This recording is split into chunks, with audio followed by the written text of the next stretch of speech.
আসসালামু আলাইকুম ভিউয়ার্স, কেমন আছেন আপনারা সবাই?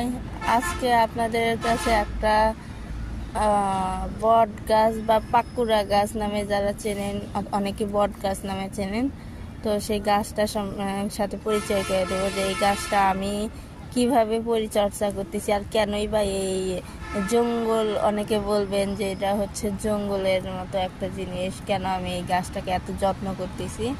দেখুন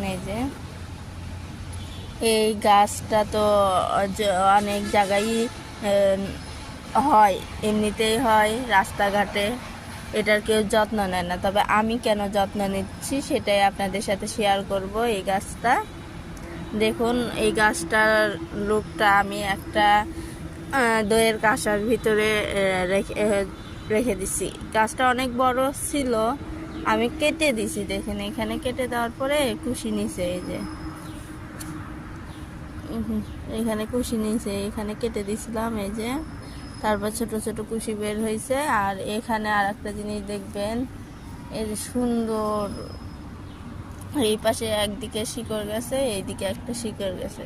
তো এইটাকে আমি প্রথমে বাঁচিয়ে নেওয়ার জন্য, গাছটা যেন বাঁচে, এই জন্য আমি এর ভিতরে রাখছিলাম।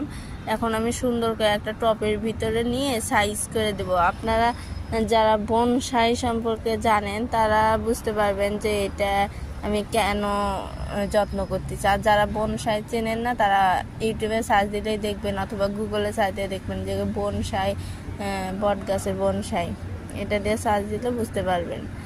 তাহলে আপনারাও আমার মতো প্রেমে পড়ে যাবেন বনসাইয়ের, আমার মতো এইরকম করবেন।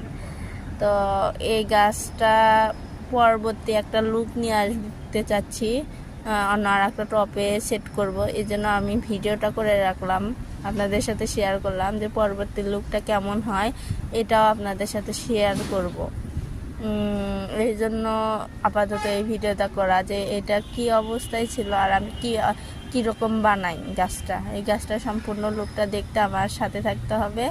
আর প্লিজ আমার চ্যানেলটা সাবস্ক্রাইব করে পাশে থাকবেন। ধন্যবাদ আমার ভিডিও দেখার জন্য।